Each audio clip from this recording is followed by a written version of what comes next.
Dimanche 3 mars 2024, troisième dimanche du temps de Carême, année B. La Sainte Église nous propose les textes suivants. La première lecture est tirée du livre de l'Exode, chapitre 20, les 17 premiers versets. Psaume 18b. Seigneur, tu as les paroles de la vie éternelle. La deuxième lecture est tirée de la première lettre de Saint Paul apôtre aux Corinthiens, chapitre 1er, versets 22 à 25. Évangile de Jésus-Christ selon Saint Jean, chapitre 2, versets 13 à 25. La loi fut donnée par Moïse. Lecture du livre de l'Exode, chapitre 20, les 17 premiers versets. En ces jours-là, sur le Sinaï, Dieu prononça toutes les paroles que voici. Je suis le Seigneur ton Dieu, qui t'ai fait sortir du pays d'Égypte, de la maison d'esclavage. Tu n'auras pas d'autre Dieu en face de moi. Tu ne feras aucune idole, aucune image de ce qui est là-haut, dans les cieux, ou en bas sur la terre, ou dans les eaux par-dessous la terre. Tu ne te prosterneras pas devant ces dieux pour leur rendre un culte. Car moi, le Seigneur ton Dieu, je suis un Dieu jaloux. Chez ceux qui me haïssent, je punis la faute des pères sur les fils jusqu'à la 3e et la 4e génération. Mais ceux qui m'aiment et observent mes commandements, je leur montre ma fidélité jusqu'à la 1000e génération. Tu n'invoqueras pas en vain le nom du Seigneur ton Dieu, car le Seigneur ne laissera pas impuni celui qui invoque en vain son nom. Souviens-toi du jour du sabbat pour le sanctifier.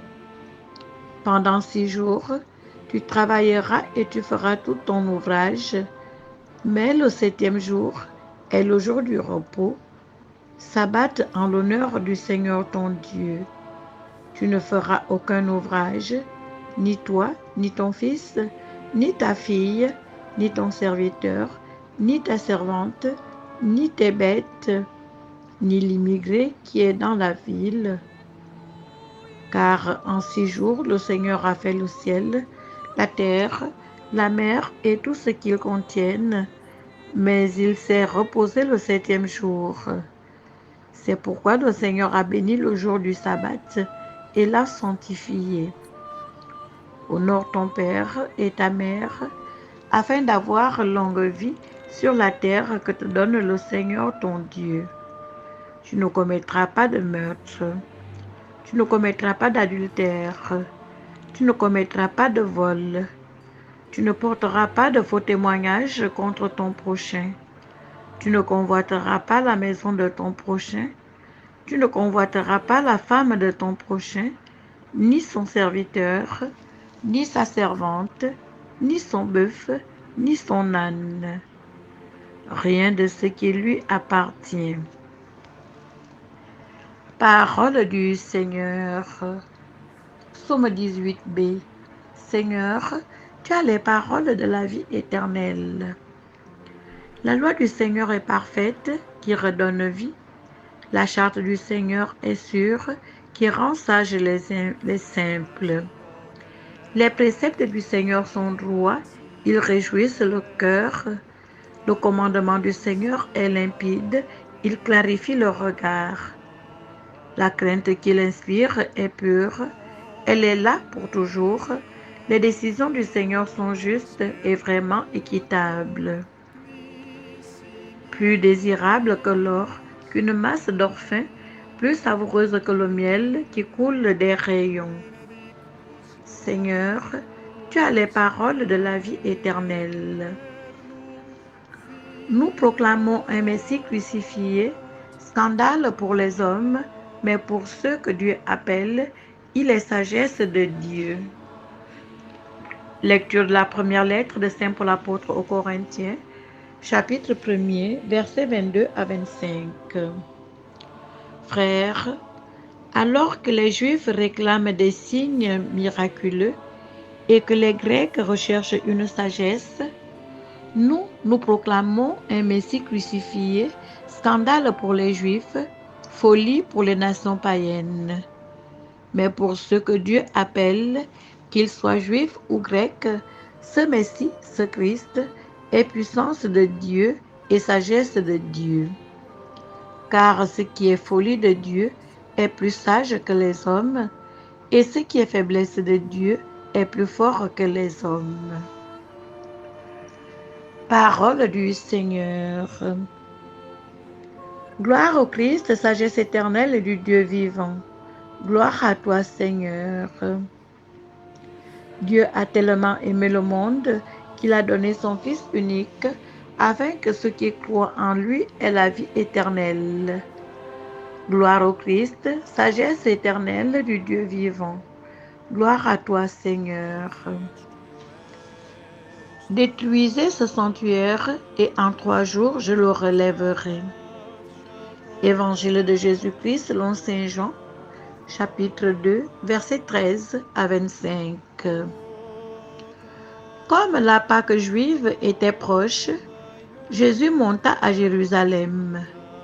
Dans le temple, il trouva installés les marchands de bœufs, de brebis et de colombes, et les chargeurs. Il fit un fouet avec des cordes et les chassa tous du temple, ainsi que les brebis et les bœufs. Il jeta par terre la monnaie des chargeurs, renversa leur comptoir et dit aux marchands de colombes, « Enlevez cela d'ici. Cessez de faire de la maison de mon Père une maison de commerce. » Ses disciples se rappelèrent qu'il est écrit, « L'amour de ta maison fera mon tourment. » Des Juifs l'interpellèrent, « Quel signe peux-tu nous donner pour agir ainsi ?» Jésus leur répondit, « Détruisez ce temple, ce sanctuaire, et en 3 jours je le relèverai. » Les Juifs lui répliquèrent, « Il a fallu 46 ans pour bâtir ce sanctuaire, et toi, en 3 jours, tu le relèveras. » Mais lui parlait du sanctuaire de son corps. Ainsi, quand il se réveilla d'entre les morts, ses disciples se rappelèrent qu'il avait dit cela. Ils crurent à l'Écriture et à la parole que Jésus avait dite. Pendant qu'il était à Jérusalem pour la fête de la Pâque, beaucoup crurent en son nom à la vue des signes qu'il accomplissait. Jésus, lui, ne se fiait pas à eux parce qu'il les connaissait tous et n'avait besoin d'aucun témoignage sur l'homme. Lui-même, en effet, connaissait ce qu'il y a dans l'homme. Loué soit Jésus-Christ à jamais. Excellente journée dominicale à toutes et à tous.